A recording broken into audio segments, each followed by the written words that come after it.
snap it down, and it would go through a full 180-degree arc around its foot. Effectively, with the length of the claw itself, this would make a cut more than 2 foot long.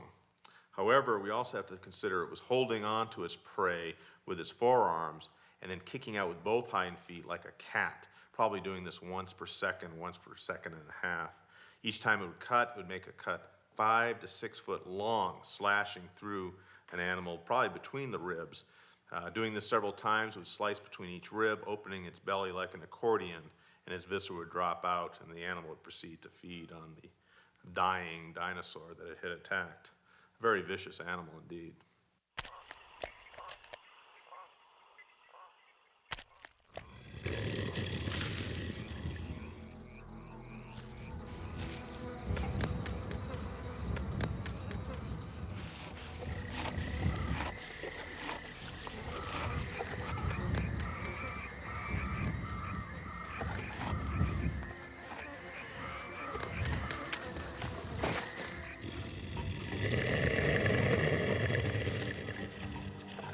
Utahraptor spawned a line of raptors called dromaeosaurs that would terrorize the rest of the Cretaceous, other sickle-clawed killers like the Deinonychus and the Velociraptor, but following an evolutionary path that seems somehow backwards.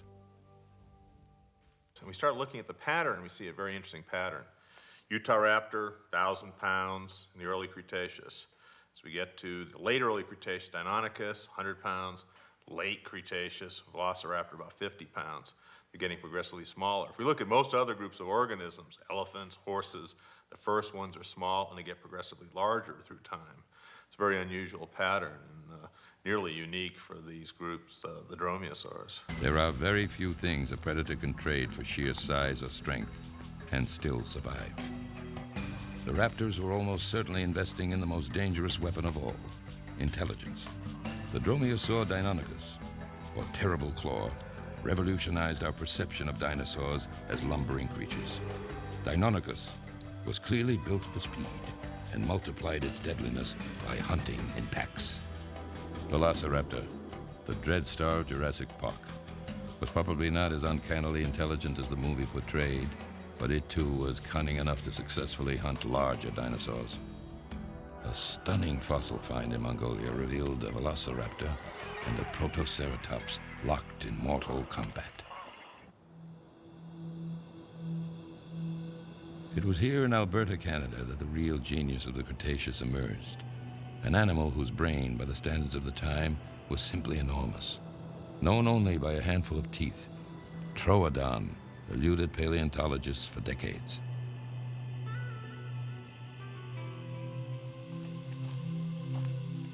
Tyrrell Museum paleontologist Phil Curry is the world's leading expert on predatory dinosaurs.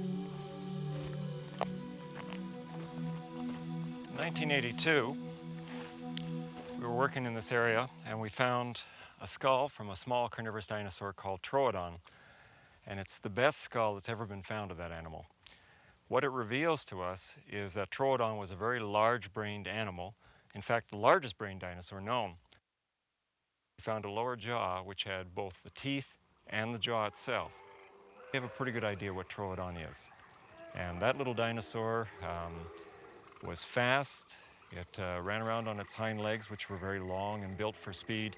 But like Velociraptor, it had a large toe on the inside of its foot, which was raised above the ground, and had a big curved claw that it used to slash its prey, probably in the belly region. So in addition to being the most intelligent dinosaur, a dinosaur that's closely related to birds, it was also a nasty little animal that probably captured his prey with a lot of ease.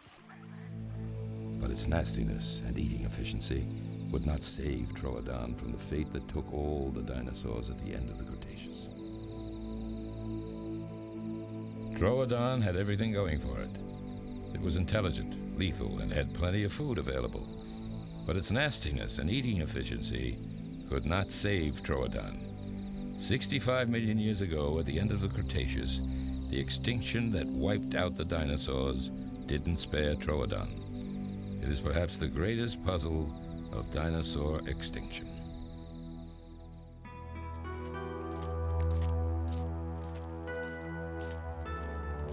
The Parched earth of the valley is a great stage in which the dinosaurs made their auspicious debut. The team carefully prepare the specimens for transport back to the lab.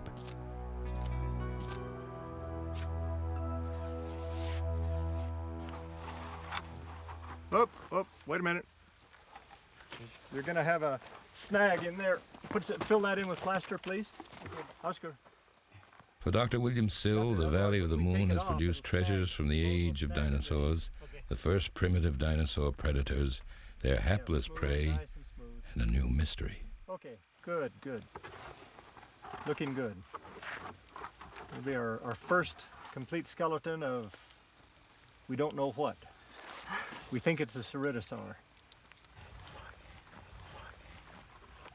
Okay, la posición, anote la posición. If the Valley of the Moon has a tale to tell, it is this. In the evolutionary dance of life and death, it is the predator who leads. The neat design of the beast foot, the two-legged killer, legs tucked under, grasping forearms, slicing claws, gaping jaws, and the glimmerings of deadly intelligence helped catapult the dinosaurs to world dominance. The predators would come and go. It was the design that would not die. Even the deaths of the dinosaurs could not extinguish the design itself, for the mark of the predator remains with us to this day. The predatory dinosaurs have simply taken to the skies.